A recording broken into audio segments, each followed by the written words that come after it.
Sasha Baron Cohen brought us Borat, and now we have Bruno. The has been called everything from vulgar to brilliant. And one thing's for certain, whenever you find Bruno, you'll find trouble as well. Take a look. The Velcro silhouette made by Frederick Baum. Wow, thank you. Yeah. Okay, also, yeah. Can you go out? No, we go, but don't push me. Yeah, we haven't finished the thing. Yeah. Yeah. Wait a second. Take, get this.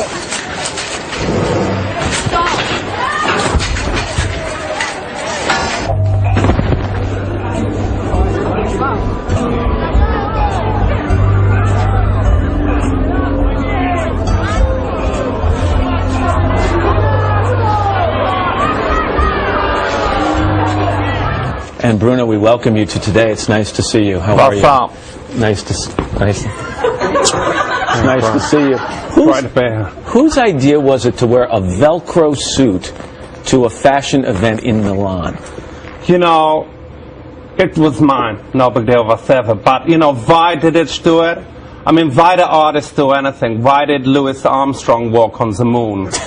You know, why did Caesar build Rome in a day? You know, why did Leonardo DiCaprio paint the Mona Lisa? I don't know. But it ruined the show. Yeah, it was a disaster. It was worse than Dar 4. It was Dar 5. But it also ruined your career in Europe. I mean, you lost your job hosting a fashion television show. You were blacklisted from basically every fashion event in Europe. Is that what made you come to the United States? You know, Ish wanted to come here and become like an internationally respected figure, like Heidi Montag from the Hills. Yeah. And to seek uber fame. Yeah, you know, Ish wanted to become uber famous. You know, Ish wanted to become the most famous celebrity from Austria since Hitler. So what has the reaction been in this country as compared to how people in your home of Austria tend to react to you? You know, they treat gay Austrians really well here. I mean, in California, they made one of them governor.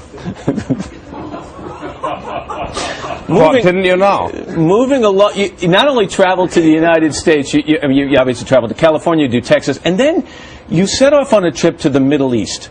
And I just have to ask you, do you think you were fully aware? I think it's called the Middle Earth, actually. Were you fully aware of the issues of that region, the conflicts of that region, before you actually set off on that trip? You know, Matt, Ish did like a lot of research. Like, Ish watched The Mummy Returns and also like 20 minutes of Aladdin. But you seem to be confused about some very basic things. For example, in speaking to an Israeli and Palestinian representative, one on either side of you, you confused Hamas with hummus. Yeah, they're basically the same thing. I mean, do you know they aren't basically the same thing? Are you a little clear on that issue right now? Well, the situation there is like really complex. I mean, the Palestinians have got their enemies, you know, the Israelis, but I've got my enemies too. My enemies is carbohydrates. You know, I've had to declare jihad on Haagen-Dazs. You know, but the real problem there is fashion, right? I mean, if I open my wardrobe and all I saw was like a black burqa and some sandals, I'd blow myself up too. I mean, here is the statistics. This is the real statistic, America. Not one suicide bomber has ever blown themselves up while wearing Marc Jacobs. You do the mathematics. I'll look that up. As long as you bring fashion up, I was watching as you went around the world to promote your documentary on becoming uber famous. Some strange outfits. We saw you dressed as a bull in Madrid. That's right. We saw you dressed as a beefeater, a British guard in London. That's right. Has that been working for you? Well, the world tour was totally amazing. I mean, Ish went to 9 countries in 18 days, which is more than any Austrian since 1941. You know.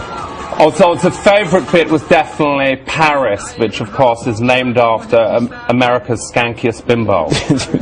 Let me talk about some reaction to your film, and there's been a lot of it, not all positive, and it hasn't even been released yet.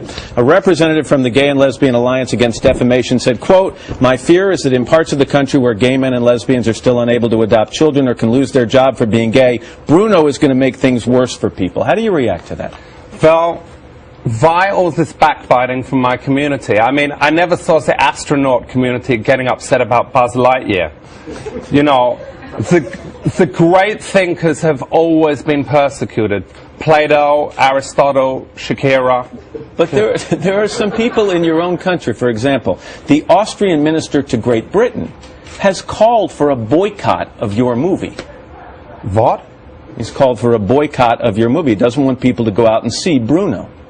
He's Austria turning on me now? I just heard about this now. This is a very private moment. Close up, please. That is just so Austrians. They build you up and then they knock you down. First they did it to Arnie, then they did it to Mozart. He had to leave Vienna. I don't know where he lives now. It's only a matter of time before they turn on Adolf. Bruno opens. Hug me. I feel so lonely.